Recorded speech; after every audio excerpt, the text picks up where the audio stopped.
So our report is in two parts. So this is part one, right? Part one is the abridged version,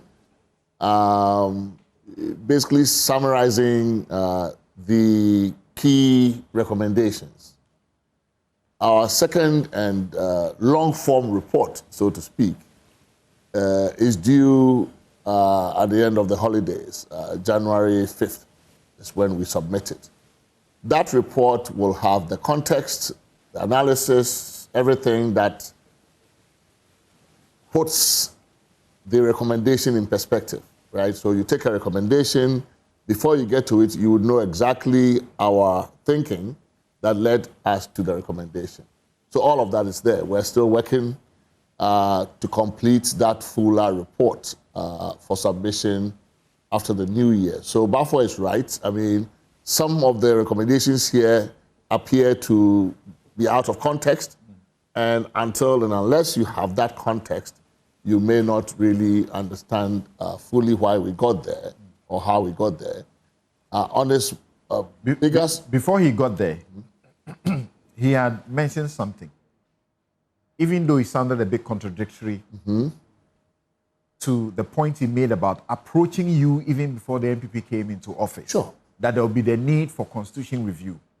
His view is that constitution review anywhere must only happen because there is a major development. Sure. We are in peacetime. We have no problems. Yeah, no, I think like where you went to help to make a constitution in Yemen, they had problems. In Kenya, 2017, they had come out of slashing each other. So what's our problem? And maybe this is what, so ours is more or less preventative constitutional change. It ain't broken. You don't fix what is not broken. But you can anticipate. If you can anticipate that it's broken, I mean, it is broken in many ways, right? We are still working it. It's probably wobbly. It's still, moving, but it's broken somewhat. He says work it through interpretation until it collapses. At the Supreme It's Court. like, you don't service your vehicle until it collapses and leaves you on the road, right? We are servicing the Constitution while it's still moving so that we avoid a collapse, right? We don't want to get to the crisis point where now, the thing is collapsed and then you are trying to revive it. But also in terms of longevity, the average constitution gets changed almost every 19 to 20 years globally, right? Ours is 32, right? And so I think it's long enough. This is a whole generation has passed since. Correct. Like I mentioned in the first half of the show, when the Fiajo report was submitted, the youth cohort, we call them the millennials. Now we call them the Gen Z, a whole different generation.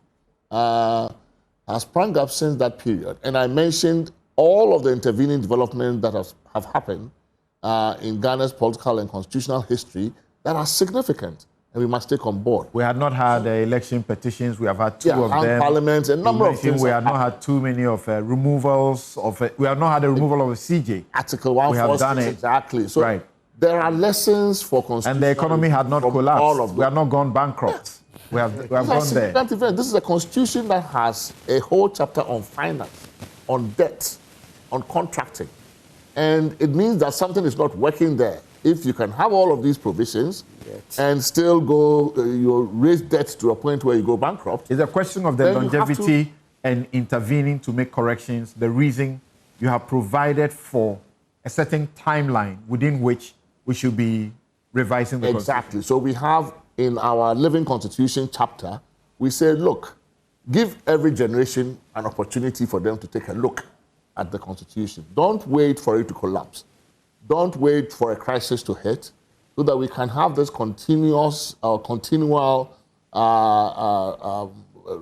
refreshment of the Constitution, re-engineering, give people that opportunity. So I think I take on board Bafo's points are very, very legitimate. He raises very, very germane points, both on the process and on the substance. I think on the substance, though, on the Judicial Council, he needs to go look at it again. We in the fuller report, he will see a different Judicial Council. But I think also that we don't leave judicial appointments to the judiciary. Not at all, actually. Not at all. Okay. We are very mindful. The appointments is a big part of the story, right? And he makes a very good point, Honorable President makes a very good point about the 5-year issue. So hold on there quickly. Charles wants to make an intervention here. Right. I understand Bafo's point. As a lawyer, I'm also very vested in the sacredness of the Constitution and not tinkering with it easily.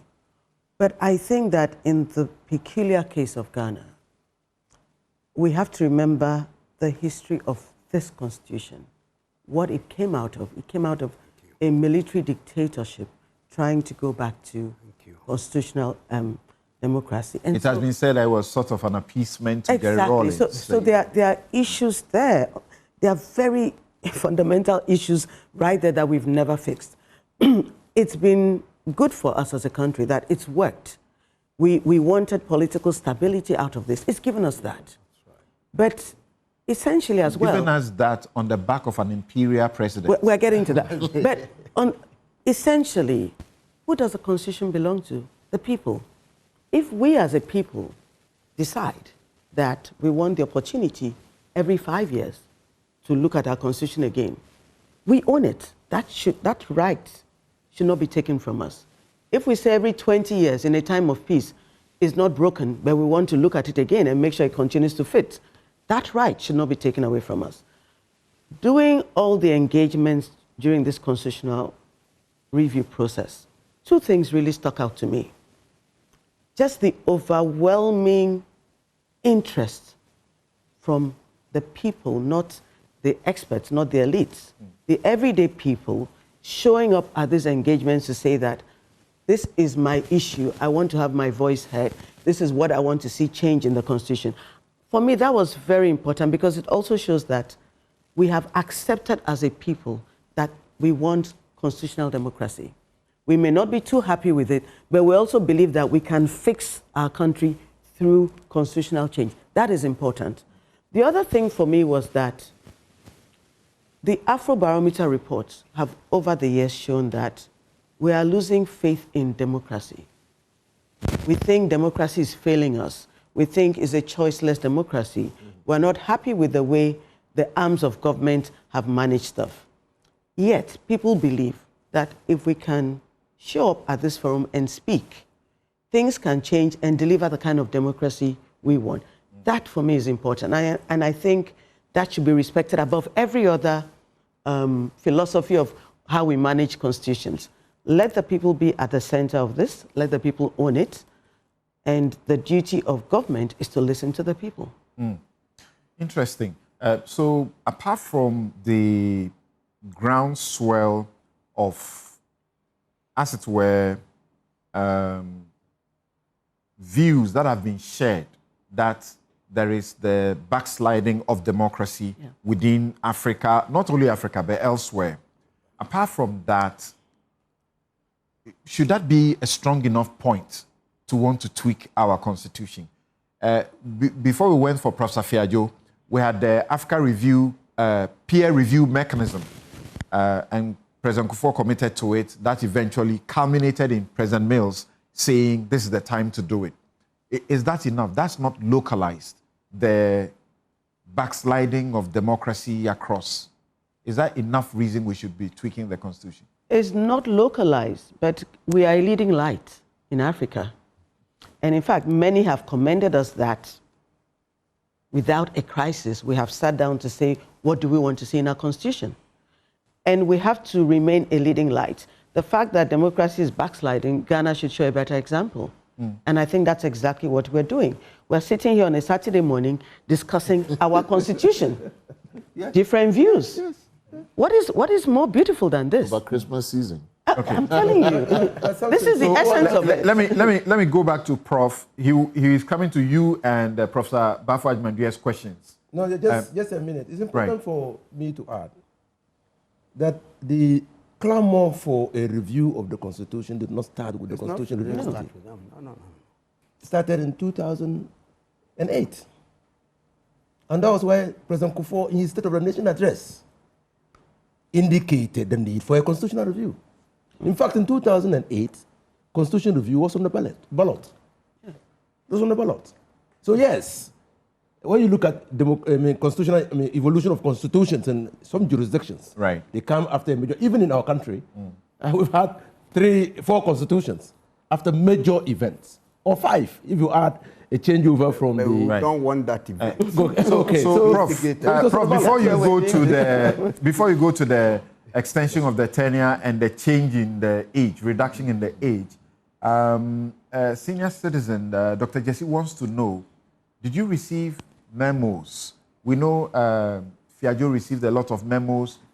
Clara's committee, they received a lot of memos and so on. Did you receive memos? Oh, yeah. Quite a number. I mean, what? 600? About 758 submissions. Yeah. I mean, less than 1,000, but we received substantial memos from institutions, organizations, from even Jubilee, right? I mean, when Jubilee House wanted to, or a part of it, I think the anti-corruption group there, they sent a memo to us.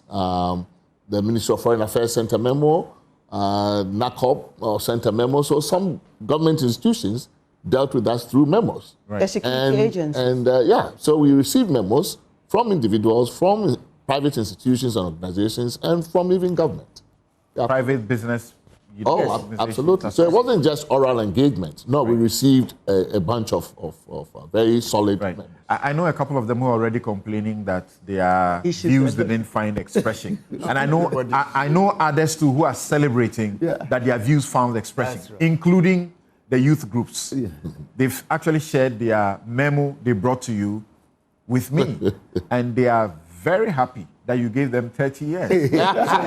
So tell us, why extend the term and why reduce the age? If with your permission, let me just chip in one point about this response to the global dynamics on backsliding. And you say, well, it's not localized. In part it is, right? When you have an inauguration for your president, right, after a democratic election, at which one of your neighbors is invited, who has overthrown, who has come to power through a coup d'etat, and that neighbor of yours gets the loudest applause from the crowd, you have to sit up and pay attention. Ibrahim Traore. Right? Yeah. So, indeed, I mean, what is happening in our immediate environment is very germane to this process. So when we recount the development that have happened that affect our thinking around constitutional review, we mention that as one of the important events. This resurgence of coups d'etat is something Ghana needs to pay attention to. Because if you listen to the youth chatter around this matter, they are echoing some of these sentiments. They are losing hope and pointing to these other countries. So the democratic backsliding is not just something external to this place. Afrobarometer is telling us that Ghanaians like democracy, but they are dissatisfied with this outcomes. So that is also evidence we need to pick up before, again, we get to a collapse or a crisis. So I think being preventative is good. So quick to the extension and reduction in the age. Yes, so the reduction in the age, there's a bit of history, right? In 1960, in the 60 Constitution, the age for president minimum was 35. In 1969, and this is an important difference, we had a ceremonial president. I think the age was 40 or higher. But real power was with the executive. It was with the prime minister and the cabinet. And to get into cabinet, you had to come from parliament. That age was 21, right? The minimum age at the time was 21. So really, the governing power, those who held governing power, we set the minimum age for them at 21. In Ghana, a constitution in Ghana's history. Absolutely, in 69. Okay. So when President Kufuor became a deputy minister, he was 20-something, right? Not even 30, because his constitution allowed him to get to parliament at 21, and from parliament he could be picked to become a cabinet minister, and he could have become prime minister too. Buzia could have been 22. We allowed it, right? So that is where real power resided. Then now you take on board the demographic changes that have happened. We have a much more youthful population. So it's important also, the Constitution has other values, signaling effects, signaling values. You need to signal to the population that, look, you matter. Country belongs. We are not just saying that, well, yeah, maybe Ghanaians will decide that after 21 or 30, we are not going to vote for you as president. But let it You be can done run. by Ghanaians. Okay. Next Right? to So 5 there is years. really, we are just telling the youth, you matter. This is your constitution. This is your democracy. And if you have the right preparation in your life and you aim for it, you can also be, like this. And in many more advanced countries, they are choosing much, much younger people. Much, much younger people as prime ministers, as presidents, globally. Then so it's not a big deal, that the age 30 is not such a big deal at all. If in 60 we were the concern, 35. even in our royal homes, we know that you can be a chief at age 1, but you would have been groomed. Yeah, but you can be a chief if at 30 nobody will groom Maybe you. we should start grooming. Right? At 30, if you were made a Maybe the paramount chief at responsibility is for us 30, to groom them. nobody's going to groom you. 30 is plenty, even in our traditional systems, right? I don't think there's anybody at 30 who is there as a regent and you have somebody grooming. 30 is pretty high. Right. So the extension to 5 years, which is also... The 5 years point, okay. So we did address, so I think the efficiency argument is strong, right? Indeed, those who have run the Constitution, when you probe them on the number of years, it's definitely an argument about we don't have enough time, right? We don't have enough time to complete our agenda in 4 years because we spend X number of months on the front end doing this, and on the back end, we spend X number of months doing campaigning. So we address both issues on the front end and the back end. We said, okay, when you get into office, one of the things that tend to burden you as president is all these appointments you must make, right? Many of them, you don't even know these people. You are just saddled with a burden of appointments. That's right. Let us relieve you of some of that burden.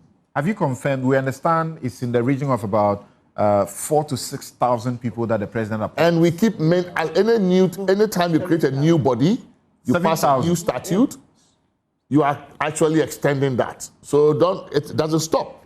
It's growing. But you have cut that burden. So why do you still want to give them more years? So I'm coming to that. So we've cut it on the front end, and we're saying that at the back end, there's a campaign season we are now putting there. So all of it to save you time, right? So that we can really govern. And we've made certain reforms. The reason you shouldn't extend it, they are nodding. Those who have concerns are nodding. Let me give him some information quickly. Something. You see, we diagnose the problems wrongly. You have political parties who, for 4 years, don't discuss policies internally. Dr. Tonyedu said that the NDC goes to Congress and they never discuss policy. When do we produce our manifesto? Election year. Sure. It is wrong. You must be ready to lead. You must be ready to govern. But that's not a constitutional problem. No, I'm saying that. Problem. So you don't cure that with a constitutional amendment. The problem is that we are not ready to govern. You sit in opposition for 4 years. You are criticizing the government. What are you ready to do differently? You wait till election year, about 3-4 months to the elections before you produce your manifesto. Right. That is a problem. Thank you. Look, the youth, they were hailing Tuari, not because of the archaicness of our constitution, because Tuari stands for action. They see that Tuari is fighting corruption or something. So the youth, they want jobs, they want corruption fought. That is it. It's not because of the constitution. Yes. As for Tuare, we can look at the substance and it will reveal a different picture. I'm not sure the point Balfour is making, right? Balfour's point, look, we have for many years lambasted this constitution for being a constitution made for one man, which one man, everybody knows, was a reference to Rawlins. I find it quite interesting that somehow we claim that this constitution was made for Rawlins. And yet when you want to tinker with it, those probably who were also loudest in making the claim seem to now like the constitution and are hugging it. It's like, hey, don't touch my constitution. It's working for me. You know? No, that's so it's not you. That is what I'm saying. That's fine. So I think that the genealogy of the constitution is important, which is why I think that, the point Charlotte was making let's look at how we came by this constitution. And yes, we have lived with it. We have tolerated it. We are very Ghanaian about it. You know, we've really tolerated it for a very long time. But 32 years, I think, is long enough for us to say, look, all of you guys who think it was made for this one man, whilst one man is not there, let's sit back and look at it. We're at extension from 4 to 5 years. Yes. And your own things you have fixed in the constitution, in the proposals now, help appear to defeat the need for an extra year. They enhance. If he's appointing 7,000 people, and you are saying we want to appoint far less. And have more time to govern. If he needs time for campaign, you are saying we are going to have an off-campaign season. So why do you still want him to do 5 years? So you see, we have to take on two perspectives here. The voters' perspective is important, right? But also, we are talking about governing, right? A constitution is also a governing document. So the perspective of those who govern us is just as legitimate, right? So in this discourse, in this conversation around the constitution, we sampled all of those views. And so the view from the inside is as valid, right? If they're telling us this is how power works, this is how it doesn't work, we take it on board. It's not that we accept it. Okay, so now let me get two other. No, but I think that the other thing about the 5 years is that it's important because numbers are always going to be arbitrary, right? It's important to be guided also by what is the comparative best practice in an area. Right.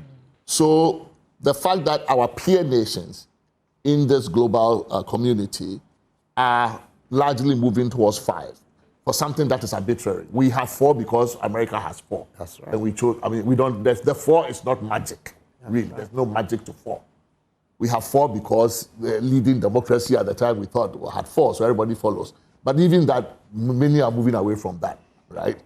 You know, so if 5 is emerging as the mean or the median or whatever average that is, and we say, fine, even in our region, you look at our neighborhood, Liberia has 6, Benin has 7. We in Nigeria are the only ones, with 4. Most have 5. What is wrong with that? But then the question, then people just uncritically just multiply it by 2 and say 10 years. But we're not saying that. We are saying that we believe that a president who has been given a 5-year term would be hard-pressed to argue at the end of the 5 years that I have not had enough time. And that Ghanaians are probably less likely to repeat an underperforming president who has had 5 years than to repeat a 4-year one, right? Mm-hmm. It's not based on any, but there's also a little bit of political science here, right? Right. We're saying that this is not going to be automatically 5 times 2. And that 5 years, in our view, will become the reward for the president who, after the first term, has done very well. And it may not be a fair question, but people are asking, so you are saying that we should have been saddled with Akufo-Addo for an extra. No, that's not fair. Look, it will be unfair if I sit here and not protest.